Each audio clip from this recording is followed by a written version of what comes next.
யாழ்ப்பாணத்தில் தெல்லிப்பளையில் கொண்டு வந்து ஒரு ஆசிரமத்தில் வைக்கப்பட்டிருந்தது. அந்த ஆசிரமத்தில் வைக்கப்பட்டிருந்த இடத்துல அவர்களுடைய பாத்ரூமுக்கு, அவர்களுடைய குளிக்கும் அறைக்கு வந்து கேமரா செட் பண்ணப்பட்டிருந்தது. மரவடிவேல் குருபரன் போன்ற இனத்துக்கு ஒவ்வாத சில லோயஸுடைய வேலை காரணமாக அந்த வளர்ந்த பிள்ளைகளுடைய பாத்ரூமுக்கு, டொய்லெட்டுக்கு கேமரா பூட்டுற அளவுக்கு வந்து அந்த குழந்தைகள் பாதிக்கப்பட்டிருந்தவர்கள் அட்ரினலின் அடித்து பிள்ளை செத்துட்டது. உறவினர்கள் எல்லாம் வைத்தியசாலைக்கு வெளியால இருந்து போராடுகிறார்கள். அவர்களுக்கு பணம் சேர்க்கிறோம் என்று வெளிநாட்டில் இருக்கிற டயஸ்போராக்கள் வந்து சில பாராளுமன்ற உறுப்பினர்கள் உட்பட, முக்கியமாக ஸ்ரீதரன் போன்றவர்கள் வந்து வெளிநாட்டிலிருந்து பணம் கொள்ளையாக வேண்டுகிறார்கள். விடுதலை புலிகளால் கடைசி நேரத்தில் வைத்திருக்கப்பட்ட குழந்தைகள் இடம்பெயர்ந்து இப்போது அவர்கள் வளர்ந்து கல்யாணம் கட்டி இருக்கிறார்கள். ஆனால் இருக்கிறதுக்கு எங்கட வடக்கு மாநிலத்தில் கூட உங்களோட இளங்குமரன் என்ற ஒரு குழந்தை ஒன்று இருக்கிறார். அந்த குழந்தைக்கு சில இடங்களில் என்னத்தை கதைப்பது என்னத்தை கதைக்காது என்று கூட தெரியாது. கசிப்பை குறைப்பதற்காக பார் தேவை என்று மாவட்ட ஒருங்கிணைப்பு கூட்டத்திலும் கூட அந்த பிரதிநிதி கொண்ட பார்லமெண்ட் உறுப்பினர் மாவட்ட ஒருங்கிணைப்பு குளத்தில் கிளிநொச்சிக்கு பார் தேவை என்று கேட்டிருந்தார்.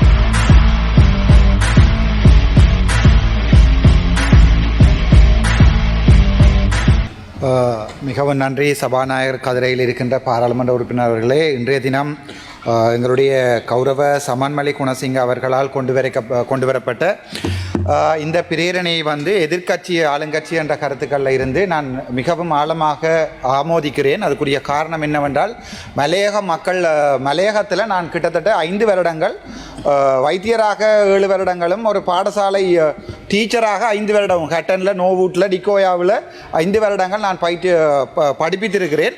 அந்த விதத்தில் அங்கே அந்த வாழ்கிற மக்களுடைய வாழ்க்கை தரம், அவர்களுடைய நிலைமை தொடர்பாக நன்றாக எனக்கு தெரியும். அதில் எங்களுடைய சமான்மலை குணசேகர் அவர்களுக்கு ஒரு முக்கியமான விடயம் என்று நான் சொல்கிறேன். என்றால், இந்த மலையக மக்களில் இருக்கிற குழந்தைகள் வந்து 2 விதமான பிரச்சனைகளை எதிர்நோக்கிறார்கள். ஒன்று மந்த போசனை, 2வது வந்து இந்த அவர்களுடைய கல்வி தொடர்பான பிரச்சனை, 3வது இந்த பாதுகாப்பு பிரச்சனை. இந்த பாதுகாப்பு பிரச்சனை உங்களுக்கு ஒரு நல்ல உதாரணம் சொல்லுகிறேன். 2022ஆம் ஆண்டு மலைய மக்களுடைய குழந்தைகளில் தாய் தந்தை இல்லாத குழந்தைகளை பொறுப்பேற்பதாக 12 வயதுக்கு உட்பட்ட குழந்தைகள் வந்து யாழ்ப்பாணத்தில் தெல்லிப்பளையில் கொண்டு வந்து ஒரு ஆசிரமத்தில் வைக்கப்பட்டிருந்தது.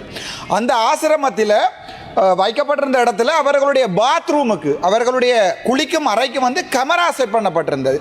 அது தொடர்பாக ஒரு வழக்கு தொடரப்பட்டு அதில் நான் நினைக்கிறேன் எங்களுடைய குமாரவடிவேல் குருபரன் போன்ற இனத்துக்கு ஒவ்வாத சில லோயஸுடைய வேலை காரணமாக அந்த வழக்கு நீர்த்து போக செய்யப்பட்டது. இதன் ஆழம் எப்படி என்றால், ஒரு குழந்தை பிள்ளைகளுடைய பாத்ரூமுக்கு, டொய்லெட்டுக்கு கேமரா பூட்டுற அளவுக்கு வந்து அந்த குழந்தைகள் பாதிக்கப்பட்டிருந்தவர்கள் தயவுசெய்து கணக்கில் எடுக்கும். அது மட்டுமல்ல, வடக்கு மாகாணத்தில் போரால பாதிக்கப்பட்ட இந்த விடயங்கள் நீங்கள் சொல்லியிருக்கிறது லயங்களுக்கும் அதே நேரத்தில் குடியிருப்புகளுக்கு மட்டும்தான் சொல்லியிருக்கிறீங்க. ஆனால் வடக்கு மாகாணத்தில் போரால பாதிக்கப்பட்ட அம்மா அப்பா இல்லாத குழந்தைகள் எண்ணுக்கணக்காக இருக்கிறார்கள். வடக்கு மாகாணத்தில் இதுவரைக்கும் இருக்கிற குழந்தைகள் பராமரிக்கின்ற நிலையங்கள் தொடர்பான ஒரு கருத்து கணிப்பு கூட அரசாங்கம் இன்று வரைக்கும் எடுக்கலை. நாங்கள் போய் பார்க்கிற நேரங்களில் SOS இருக்கிறது. SOS வந்து ஒரு அங்கீகரிக்கப்பட்ட, உங்களுக்கு தெரியும், சேவா சோழண்டு அங்கீகரிக்கப்பட்ட ஒரு இடம்தான் SOS. ஆனால் அது தவிர தனியார் நடத்துகின்ற எத்தனையோ தரம் குறைந்த குழந்தைகள் பராமரிக்கின்ற இடங்கள் வடக்கு மாநிலத்தில் இருக்கிறது. ஸோ அதை அரசாங்கம் ஒரு கணக்கொன்றை எடுத்து அந்த பிள்ளைகளுடைய தகவல்களை எடுத்து அரசாங்கத்திட்ட கொண்டு வரணும். எங்களுடைய கௌரவ குழந்தைகளுக்கு சம்பந்தமான அமைச்சர் சாவித்ரி போல்ராஜிட்டையும் நான் நேரடியாக கேட்டிருந்தேன். 2வது விடயம், இந்த குழந்தைகள் தொடர்பான விஷயத்தில் சாதாரணமாக வெளிநாட்டில் ஒரு குழந்தை வந்து துன்புறுத்தப்பட்டால் அவர்களுடைய ஹாட்லைனுக்கு கால் பண்ணுகின்ற போது போலீஸார் நேர வருகிறார்கள். சைல்ட் சர்வீஸ் ஆஃபீஸர்ஸ் என்று இருப்பார்கள். அவர்களுக்கு போலீஸாரை விட அதிக தராதரங்கள் இருக்கும். அவர்கள் நேரடியாக போய் இன்டர்வென்ஷன் செய்யலாம். ஆனால் இலங்கையை பொறுத்த வரைக்கும் ஒரு உதாரணத்துக்கு ஒரு டெவலப்மெண்ட் ஆஃபீஸரோ அல்லது வந்து ஒரு கம்ப்ளைண்ட் வந்தால் போய் ஒரு குடும்பத்தில் ஒரு குழந்தையை பாரம் எடுக்கலாது. ஆகவே அரசாங்கம், நான் நினைக்கிறேன், இந்த விடயத்தில் அதிகம் கவனம் செலுத்தணும். அம்மனி இன்னொரு விடயத்தையும் சொல்லுறேன், சரியாக கவலைப்படுங்க. நீங்கள் ஒரு அம்மான்னு நினைக்கிறேன், நான் சரியாக கவலைப்படுவீங்கன்னு நினைக்கிறேன். முல்லைத்தீவில் வந்து மாஞ்சோலை வைத்தியசாலையில் ஒரு 2 வீக்ஸ் 2 கிழமைக்கு முன்னம் குகணேசன் டினோஜான்கிற பிள்ளை, 12 வயசு பிள்ளை, நான் ஒரு வைத்தியர் அதால் தான் சொல்கிறேன், 12 வயசு பிள்ளை உணவு ஒவ்வாமைக்கு அட்மிட் பண்ணப்பட்டு அங்கே அட்ரினலின் டைல்யூட் பண்ணாமல் அட்ரினலின் அடித்து அந்த குழந்தை இறந்து போயிருக்கிறது. எங்களுடைய சுகாதார அமைச்சர் இன்று வரைக்கும் அது தொடர்பான இந்த விசாரணையும் செய்யலை. ஜோதிச்சு பாருங்க, தெற்கிலையோ அல்லது வந்து சிங்கள மக்கள் வாழுகின்ற பிரதேசத்தில் ஒரு 12 வயது பிள்ளைக்கு அட்ரினலின் அடிச்சு அந்த பிள்ளை செத்து போயிட்டேன்டா. உதாரணத்துக்கு ஒரு அஸ்மா வந்தால் சல்பியூட்டமோல் நெபிலைஸ் பண்ணணும், ஹைட்ரோகோட்டிசம் கொடுக்கணும், எதுவுமே இல்லை. அட்ரினலின் அடிச்சு பிள்ளை செத்துட்டுது. உறவினர்கள் எல்லாம் வைத்தியசாலைக்கு வெளியால இருந்து போராடுகிறார்கள். ஆனால் அது வெளியே தெரிய வரவில்லை. ஏனென்றால் வடக்கு கிழக்கு மாகாணம், எனக்கு தெரியல, உங்களுடைய மனச்சாட்சி ஒன்று இருந்தால் வடக்கு கிழக்கு மாகாணத்தையும் இதில் நீங்கள் சேர்த்திருக்கலாம். இந்த பிரேரணை நான் ஒரு எதிர்கட்சி, நான் நினைச்சால் இந்த பிரேரணையை எதிர்த்து தான் கதைக்க வேணும். ஆனால் உங்களுடைய நல்ல பிரேரணை என்றாலும் நான் உங்களுக்கு இதை ஆமோதித்து கதைக்கிறேன். ஏனென்றால் வடக்கு கிழக்கையும் சற்று பாருங்க, போரால் பாதிக்கப்பட்ட எத்தனையோ குழந்தைகள் இருக்கிறார்கள், அம்மா அப்பா இல்லாத எத்தனையோ குழந்தைகள் இருக்கிறார்கள், எத்தனையோ குழந்தை அநாதை இல்லங்கள் இருக்கிறது. அவர்களுக்கு பணம் சேர்க்கிறோம் என்று வெளிநாட்டில் இருக்கிற டயஸ்போராக்கள் வந்து சில பாராளுமன்ற உறுப்பினர்கள் உட்பட, முக்கியமாக ஸ்ரீதரன் போன்றவர்கள் வந்து வெளிநாட்டிலிருந்து பணம் கொள்ளையாக வேண்டுகிறார்கள் அந்த குழந்தைகளை பராமரிக்கிற மாட்டேன். கடைசி நேரத்தில் விடுதலை புலிகளால் கடைசி நேரத்தில் வைத்திருக்கப்பட்ட குழந்தைகள் இடம்பெயர்ந்து இப்போது அவர்கள் வளர்ந்து கல்யாணம் கட்டி இருக்கிறார்கள். ஆனால் இருக்கிறதுக்கு வீடு இல்லை, அம்மா இல்லை, அப்பா இல்லை, இருக்கிறதுக்கு வீடும் இல்லை. ஆகவே இந்த பிரேரணையில் நீங்கள் வடக்கு மாகாணத்தையும் அல்லது வந்து போரால பாதிக்கப்பட்ட அந்த குழந்தைகளையும் சேர்த்துருந்தீங்கன்னா சந்தோஷப்பட்டிருப்போம். ஒரு விடயம். அடுத்தது இன்னொரு விடயம் சொல்கிறேன் என்றால், இந்த குழந்தைகள்ன்றது எங்களுடைய எதிர்காலம். எனக்கும் குழந்தை ஒன்று இருக்கிறது. இந்த குழந்தைகள்ன்றது எங்களுடைய எதிர்காலம். அவர்களுடைய படிப்பு விஷயத்தில் வந்து நாங்கள் தலகிறத நாங்களோட எதிர்த்து தான் கதைக்க வேண்டும். என்றால் 6ஆம் ஆண்டு பிள்ளைகளுடைய பாட புத்தகத்தில் நாங்கள் சேர்க்கப்படும் இந்த பாராளுமன்றத்துக்கு முதலாக இந்த சமலிங்க சம்பந்தமான விடயத்தை கொண்டு வந்தது நான். ஒரு பால் புணர்ச்சி தொடர்பான விடயத்தை இந்த பாராளுமன்றத்தில் முதலாக சமர்ப்பித்தது நான். ஆகவே அதன் பிறகு அப்போது யாருமே நம்பவில்லை, அப்போ விடயம் இருக்கின்றதை நம்பவில்லை. ஆனால் அந்த விடயத்தில் அது தவிர வடக்கு மாகாணத்து குழந்தைகளுடைய ஒரு காலத்திலே யாழ்ப்பாணம் வந்து வடக்கு மாகாணத்தில் இருக்கிற வைத்தியர்கள் கூட தெற்கில் வந்து வேலை செய்து பிரபல்யமான வைத்தியர்களாக இருந்தவர்கள். ஆனால் இப்போது வடக்கு மாகாணத்தில் இருந்தால் முழு கஞ்சா கபின் எல்லாமே வடக்கு மாகாணத்தில் இருந்தால் இந்தியா ஊடாக தெற்கு கொண்டு வரப்படுது. ஆகவே குழந்தைகளுடைய எதிர்காலம் என்று நீங்கள் பார்க்கல, அந்த விடயங்களை பார்க்கணும். ஆனால் இந்த குழந்தைகளுக்கு பராமரிப்பு நிலையம் கட்டுறதில் ஜேவிபி அரசாங்கம் இந்த விடயத்தை கொண்டு வதை நான் ஆமோதிக்கிறேன். ஏனென்றால் எங்கள்ட வடக்கு மாகாணத்தில் கூட உங்களோட இளங்குமரன் என்ற ஒரு குழந்தை ஒன்று இருக்கிறார். அந்த குழந்தைக்கு சில நேரங்களில் என்னத்தை கதைப்பது என்னத்தை கதைக்காது என்று கூட தெரியாது. ஆகவே இந்த குழந்தைகள் பராமரிப்பு நிலையம் மிக முக்கியமானது. முக்கியமாக என்பிபி அரசாங்கத்துக்கு இது முக்கியமாக. ஏனென்றால் இளங்குமரன் போன்ற குழந்தை பிள்ளைகள் வந்து எங்களோட ரஜீவன் போன்ற வயது போன குழந்தை பிள்ளைகள் வந்து பராமரிக்கப்படலாம். ஆகவே ஆனால் இந்த வடக்கு மாநிலத்தில் இருக்கிற போரால் பாதிக்கப்பட்ட இந்த குழந்தைகளுக்கு தயவு செய்து தாங்கள் ஏதாவது ஒரு நல்ல விடயம் ஒன்றை செய்யணும். எத்தனையோ தாய் தந்தை இல்லாத பிள்ளைகள் வடக்கு மாநிலத்தில், முக்கியமாக கிளிநொச்சி வருமானம் குறைந்த மாவட்டம், முல்லைத்தீவு வருமானம் குறைந்த மாவட்டம், மன்னார் வருமானம் குறைந்த மாவட்டம், வவுனியா வருமானம் குறைந்த மாவட்டம். ஆகவே இப்படியான ப்ரொபோசல் கொண்டு வரும்போது தெற்கு மலையகம் என்று மட்டும் கொண்டு வராமல் வடக்கையும் சேர்த்து வடக்கில் வாழுகின்ற தமிழ் மக்கள் கூட இந்த நாட்டின் பிரஜைகளாக நீங்கள் கருதி இந்த பிரேரணையை கொண்டு வந்திருங்களா நன்றாம். ஆனால் உங்களுடைய இந்த பிரேரணையை நான் ஆமோதிக்கிறேன். நல்ல விடயம். தேங்க்யூ.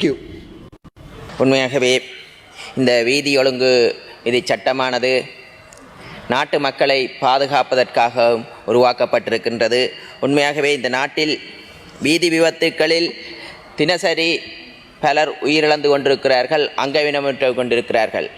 அந்த வகையில் பார்த்தால் இந்த பிரதேச வீதி விபத்துகளுக்கு பெரும்பாலான காரணமாக இருக்கின்றது போதைப் பொருட்களும், அதுவும் போலீசார்களாலும் அடையாளம் காணாத வகையான போதைப் பொருட்கள் எமது நாட்டுக்குள் ஊடுருவிய காரணமாக முன்னைய ஆட்சியாளர்களால் இந்த மக்களின் மனங்களை மாற்றுவதற்காகவும் மக்களின் திசையை திருப்புவதற்காகவும் எமது நாடு பூராகவும் போதைப் பொருட்கள் சிக்கொண்டு தவித்துக் கொண்டிருக்கிறது. அந்த வகையில் பல சாரதிகள் சட்டத்துக்கு விரோதமான வகையில் பல போதைப் பொருட்களை பாவிக்கின்றார்கள். அதை போலீஸ் நிர்வாகத்தால் அவதானிக்க முடியாமல் இருக்கின்றது. அதற்கான சட்டங்கள் பூரணமாக இயற்றப்படாது, ஒழுங்குபடுத்தப்படாமல் இருந்தது. இன்று அந்த சட்டம் மூலம் இயற்றப்பட்டு ஒழுங்குபடுத்தப்பட்டு இந்த சட்டம் சீராகவும் மக்களுக்கு பயனுள்ளதாகவும் அமைவதற்கான இந்த சட்டம் மூலம் இயற்றப்பட்டிருக்கிறது. அந்த வகையில் முன்னைய காலத்தில் மதுபானம் அருந்திவிட்டு பயணிக்கும் போதுதான் போலீசார்கள் இனங்காணக்கூடியதாக இருக்கிறது. இந்த ஐஸ், குடு, கஞ்சா போன்ற போதைப் பொருட்களை போலீசார்களால் இனங்காண முடியவில்லை, உறுதிப்படுத்த முடியவில்லை. ஆனால் அவர்களது மொழிநடையும் கண்களின் உடல் பாவனையின் மூடாக போலீசார்கள் இனங்காண முடிகிறது. ஆனால் அவர்களுக்கு தண்டிக்க முடியாமல் இருந்தது. ஏனென்றால் அந்த போதைப் பொருட்களை உட்கொள்ளும் போது சட்டத்தின் ஊடாக உறுதிப்படுத்த முடியாமல் இருந்தது. அந்த வகையில் இந்த சட்ட சீர்திருத்தம் மூலம் எதிர்வரும் காலத்தில் இந்த ஐஸ் கூடு கஞ்சா போதைப் பொருட்களை இனங்காணுவதற்கான புதியதொரு சட்டம் மூலம் சீர் செய்திருக்கிறது. அந்த வகையில் இயன்ற வகையில் அந்த பயன் மக்களுக்கு சென்றடையும். ஏனென்றால் இவ்வாறான போதைப் பொருட்கள் இந்த நாட்டை விடுவிக்க வேண்டும் என்று எமது அரசாங்கம் திடசங்கமாக பயணித்துக் கொண்டிருக்கிறது. ஆனாலும் இந்த சாரதிகள், ஒரு சில சாரதிகள் இந்த போதைப் பொருட்கள் அகப்பட்டிருக்கிறார்கள். அதை இனங்கண்டு சட்டங்களை தண்டிக்க முடியாமல் இருந்தது. ஆனால் இந்த சட்டம் சீர்திருத்தம் மூலமாக அவர்களது உமிழ்நீர் பரிசோதனை செய்ய முடியும், அதே நேரம் பிளட் பரிசோதனை செய்ய முடியும். வைத்திய ஆலோசனைகளின் ஊடாக வைத்திய பிளட் டெஸ்டின் ஊடாக அவர்களை உறுதிப்படுத்துவதற்கு போலீசார்கள் அவர்களது உடல்நிலை செய்கைகளை இனங்கண்டால் அதற்கான சட்ட நடவடிக்கை எடுப்பதற்காக இந்த சட்டமூலத்தினூடாக போலீஸ் திணைக்களத்திற்கு பூரணமான அதிகாரங்கள் கிடைக்கின்றன. அதனூடாக இந்த போக்குவரத்து என்பது சிறந்த முறையில் நாட்டை கொண்டு செல்லும் என்பது திடமான நம்பிக்கை இருக்கிறது. ஏனென்றால் சென்ற வருடம் 2025ஆம் ஆண்டு கிட்டத்தட்ட 1960 பேர் விபத்துக்களால் உயிரிழந்திருக்கிறார்கள். அதே நேரம் 3700க்கும் மேற்பட்ட பயங்கரமான விபத்துக்கள் ஏற்பட்டிருக்கிறது. பெரும்பாலும் இதை எடுத்து பார்த்தால் போதைப் பொருட்களுக்கு அடிமையாக இருக்கின்றன. எங்களை பொறுத்த வரைக்கும் வீதிகளில் போதைப் பொருள் பாவிக்காமல் தான் வாகனங்களை செலுத்த முடியும். ஆனால் நாங்கள் மது போதையில் செல்பவர்களுக்குத்தான் இந்த டெஸ்டிங் செய்யக்கூடிய இயந்திரங்கள் இருக்கின்றன. ஆனால் இந்த சட்டமூலத்தின் ஊடாக கஞ்சா ஐஸ் போதைப் பொருட்களில் உடலில் பிளட் டெஸ்ட் செய்வதன் ஊடாக உறுதிப்படுத்தி அவர்களுக்கு தண்டனை கொடுக்க முடியும். ஏனென்றால் எமது நாடு இன்று டிஜிட்டல் ஆகிக் கொண்டிருக்கிறது.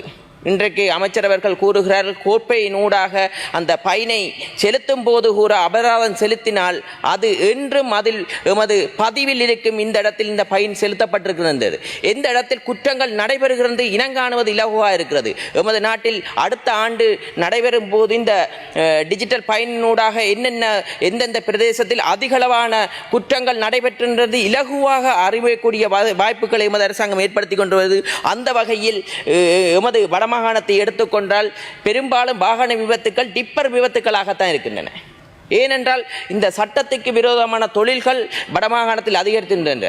மாபியாக்கள், கள்ளமண் வியாபாரம், அதனால் இந்த யாழ்ப்பாணத்தில் அதிகளவான விபத்துக்கள் இந்த டிப்பரின் ஊடாகத்தான் ஏற்படுகிறது.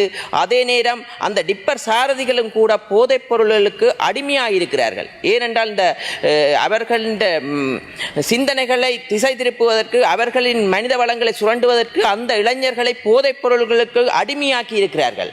இதற்கு ஒரு சிலர் அரசியல்வாதிகளும் உடந்தையாக இருந்திருக்கிறார்கள். நாங்கள் நிற்கின்றோம், கிளிநொச்சியில் எந்த தொழிற்சாலைகளும் இல்லாமல் இருந்தது. யுத்தம் முடிந்து 16 ஆண்டுகள் யாரும் இந்த தொழிற்சாலையை பற்றி கதைக்கவில்லை. ஆனால் மாவட்ட ஒருங்கிணைப்பு குழு கூட்டத்தில் கசிப்பை குறைப்பதற்காக பார் தேவை என்று மாவட்ட ஒருங்கிணைப்பு குழு கூட்டத்திலும் கூட அந்த பிரதேசத்தை பிரதிநிதித்துக் கொண்ட பாராளுமன்ற உறுப்பினர் மாவட்ட ஒருங்கிணைப்பு குழுத்தில் கிளிநொச்சிக்கு பார் தேவை என்று கேட்டிருந்தார்.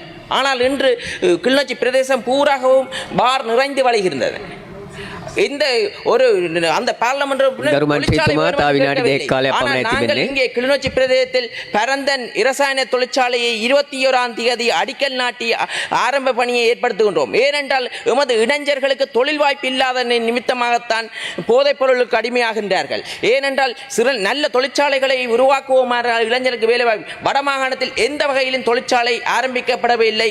நாங்கள் வந்து ஆணையரவு உப்பளத்தை ஆரம்பித்திருக்கின்றோம். அதே நேரம் இரசாயன தொழிற்சாலையை வரும் 21ஆம் தேதி கைத்தொழில் அமைச்சருக்கு ஊடாக அடிக்கல் நாட்டுகின்றோம். அதிலும் பலர் வேலை வாய்ப்புகளுக்கு வடமாகாண இளைஞர்களுக்கு ஏற்பட போகிறது. அதே நேரம் தீவு பகுதியை எடுத்துக்கொண்டால் கடல் பயணம் போக்குவரத்தை தான் நாங்கள் மேற்கொள்ளுகின்றோம். அதுவும் குறிகட்டுவானிலிருந்து வேலணைக்கு அதிகளவான சுற்றுலா பயணி வந்து கொண்டு செல்கிறார்கள். அங்கே வாகனங்களை கொண்டு போய் செல்ல முடியாமல் இருந்தது, படகில் தான் செல்வது. எமது அரசாங்கம் வந்து புதிய பாதை, போக்குவரத்து பாதையை இது பெரியில் வாகனத்தை ஏற்றி கூட செல்லக்கூடியது. இந்த அனைத்து நேரத்திலும் கூட அந்த அபிவிருத்தி இடையில்லாமல் வேலை நடைபெற்றுக் கொண்டது. வெகு சீக்கிரமாக நைனாதீவுக்கு பாதையினூடாக வாகனத்தை கொண்டு சென்று பயணிகள் அங்கே தமது சேவைகளை பெறக்கூடியதாக ஏற்படுத்துகின்றது. ஏனென்றால் போக்குவரத்தை இலகுபடுத்துகின்றோம். எங்களுக்கு தெரியும், எழுதாரைகை என்று முன்னே அரசாங்கத்தால் எமது பிரதேசத்தில் ஒரு படகை கொள்முதல் செய்து தந்தார்கள். 3 மாதம்தான் பாவித்தோம். அதன் பிறகு அது இயங்கவில்லை. பழுதடைந்து விட்டது. இவ்வாறான செயற்பாடுகள் எல்லாம் முன்னே ஆட்சியாளர்களால் ஏற்படுத்தப்பட்டன. ஆனால் எங்களது ஆட்சியாளர்கள் அந்த பிரதேசத்துக்கு என்ன தேவை என்று உணர்ந்து ஓரொரு செயற்பாடுகளையும் செய்து வருகிறது. குறிப்பாக தீவு பகுதிக்கு வீதிகள் சேதமடைந்திருந்தன. வீதிகளுக்கு அதிகளவான நிதிகளை ஒதுக்கி அங்கே தீவு பகுதிகளில் அதிகளவான வீதிகளை புனரமைக்கின்றன. தீவுகளை இனங்காணாமல் இருந்ததுதான் முன்னே அரசாங்கம். ஆனால் எமது அரசாங்கம் தீவு பகுதிகளை உணர்ந்து அனைத்து பிரதேசத்துக்கு ஒப்பாக தீவு பகுதியை முன்னேற்றுவதற்கு கடினமாக முயற்சி செய்து கொண்டு அந்த வகையில் கூட நெடுந்தீவு பிரதேசத்தில் எரிபொருள் நிலப்பு நிலையத்தை ஸ்தாபிக்கின்றது எமது அரசாங்கம். இயன்றவரை வடமாகாணத்தில் இதன் ஊடாக எமது இளைஞர்களை தொழில் வாய்ப்பு கூடாக வேறு திசை செல்லும் இளைஞர்களை திசை திருப்பி நல்ல திசைக்கு மாற்ற முடியும் என்று நம்புகின்றோம். கூறிக்கொண்டு விடைபெறுகிறேன். நன்றி, வணக்கம்.